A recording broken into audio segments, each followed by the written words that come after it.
significant is it when a refining company, a company that has made money off of refining for years, gets out of the refining business? Well, that's what's happening with Hess, and I'm here with Dan Dicker. So, Dan, this is a pretty significant move that they're making, right? It is significant. I mean, the Hess refining assets are from my youth, going through New Jersey. I mean, they covered the East Coast. Been a very, very famous company for their refining assets, and of course, they are following the lead of other big integrated companies. For example, Marathon, which spun off their refining assets at the Marathon Petroleum.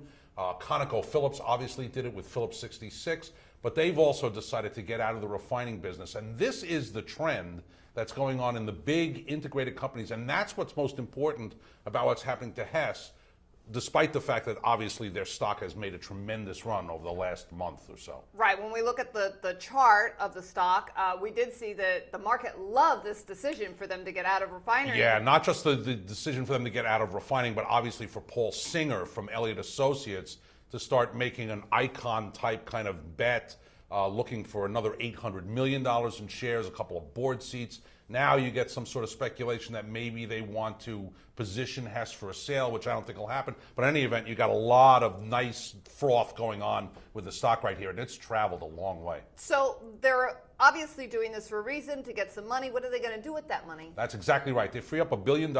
What's important about that is that they can pour it all towards E&P, just like Conoco is doing and just like Marathon is doing. Because what the majors are saying with these kinds of moves, they're saying, we believe the refining business can be good for a certain period. It can be good for 2, 3, 4, 5 years at a clip. Phillips 66 proved that. They've had a tremendous run. Marathon Petroleum, CVI's had a tremendous, I mean, they've all had these tremendous, Valero, Tesoro. The last 2 years have been fabulous for the refiners.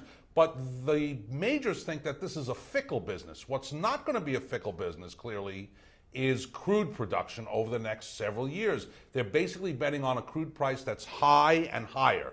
Not low and high, but here and higher up from here. And that production, the way that they can build it, is the best way for profitability over the long haul. All right, the most recent oil prices we saw already going up, already around 97. So where do we go from here? Yeah, we've seen the lows for 2013. That's my bet. I've said it on air and here a couple times.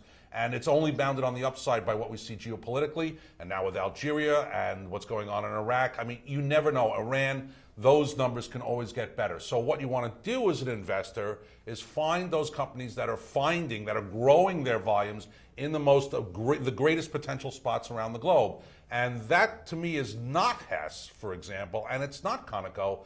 But to me, a company like Noble Energy, particularly, both here in the United States and abroad, Anadarko, I think, is doing a tremendous job, and EOG. Those are the three I would look at. All right, so take a look at those names and really pay attention to this move that Hess has made, because it's really significant of where these oil companies think oil is going. And like Dan said, those are the names you need to keep your eye on.